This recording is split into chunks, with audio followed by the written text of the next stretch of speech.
Nos acompaña aquí en el estudio Ecri Colmenares. Ella es investigadora del Centro de Estudios Internacionales Gilberto Bosques del Senado de la República. Ecri, qué gusto que estés aquí.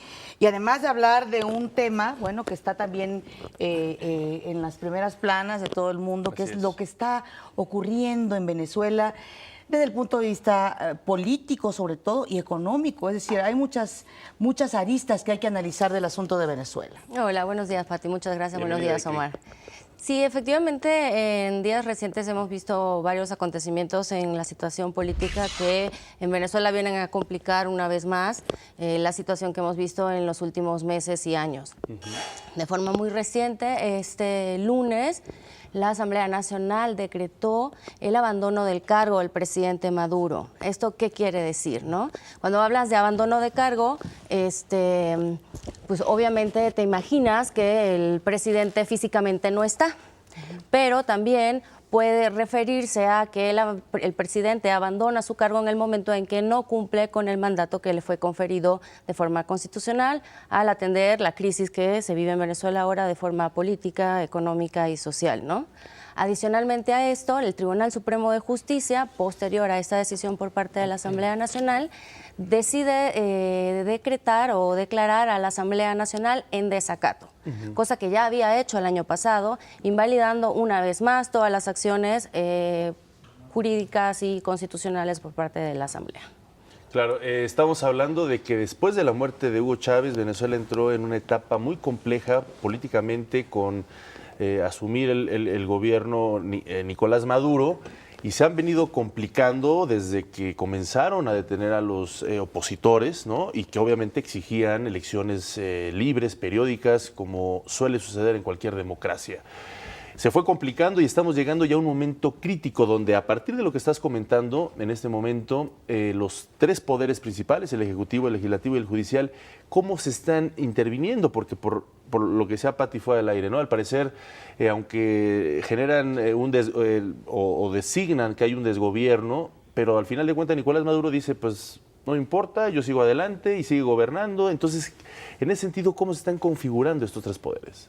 Sí, lo que hemos visto en los últimos meses es que no hay una división de poderes, hay una crisis política que cada día se acentúa más.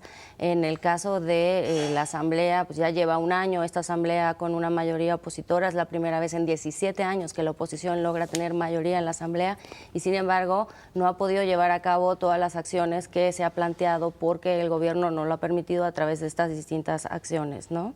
Además, se suma la crisis que el año pasado se desató con la posibilidad de convocar un referéndum revocatorio que establece la Constitución y que era una medida que buscaba la oposición para finalizar con el mandato del presidente Maduro, el cual era importante que se llevase a cabo antes del 10 de enero de este año. ¿Por qué? Porque se cumplían 4 años del presidente Maduro y era la única manera de poder convocar a elecciones de forma anticipada nuevamente. Si el referéndum se llevase a cabo, cosa que es completamente improbable, ahorita el mandato lo terminaría el vicepresidente en turno. Entonces, lo que busca la oposición y la Asamblea con este tipo de medidas como la del lunes pasado es precisamente seguir ejerciendo presión para que tanto a nivel constitucional, a través de las instituciones de forma democrática, pero también a través de la presión de la población en calle, se exija que se adelanten elecciones porque es la única medida que ve la oposición como una salida a la crisis política, que además se suma a toda la crisis económica y humanitaria. No olvidemos que Venezuela tiene hoy en día una escasez de alimento dramática,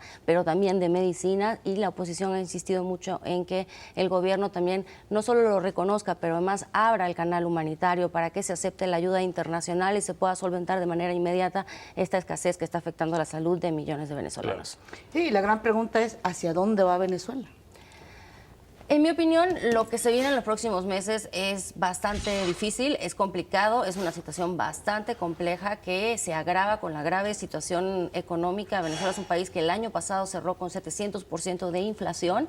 Justamente comentábamos hace rato, Mar, que el presidente Maduro decretó en estos días un aumento de salario mínimo en un 50%. Eso igual lo sube a $60. Claro. Es el salario mínimo más bajo de la región, por encima de Cuba.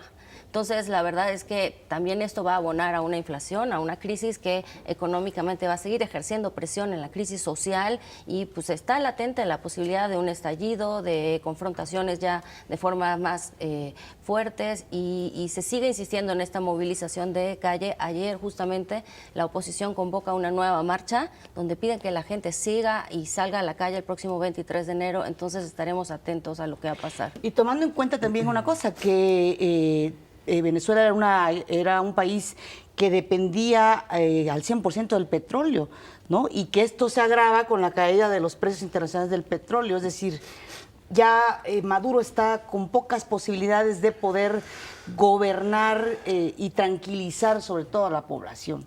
Sí, tristemente Venezuela es el país con las reservas internacionales más grandes del mundo, el primer país.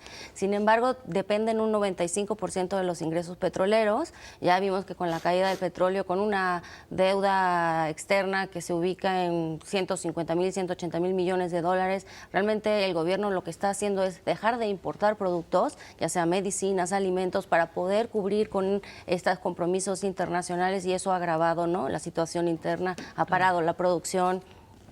Entonces es una situación bastante compleja. Justamente el día de hoy se espera que se reúna la mesa de diálogo, se está buscando retomar esta mesa de diálogo que fue suspendida en diciembre por parte de la oposición, a la que ahora se va a sumar el Vaticano. Entonces vamos a ver qué pasa. La oposición ya dijo hace días que no va a participar, claro. Entonces sin duda tendremos un panorama muy complejo que estaremos siguiendo con mucha atención. Está lloviendo sobre mojado en Venezuela, ojalá que se logren avances reales, concretos y no solo estén jugando con el tiempo en estas negociaciones, porque pareciera que están jugando con fuego y en cualquier momento un chispazo puede detonar violencia que pues sería muy peligroso obviamente y muy contrario para los venezolanos, también para la región. Eso es otro tema, ¿no? Cómo impactaría esto en la región, en los países vecinos.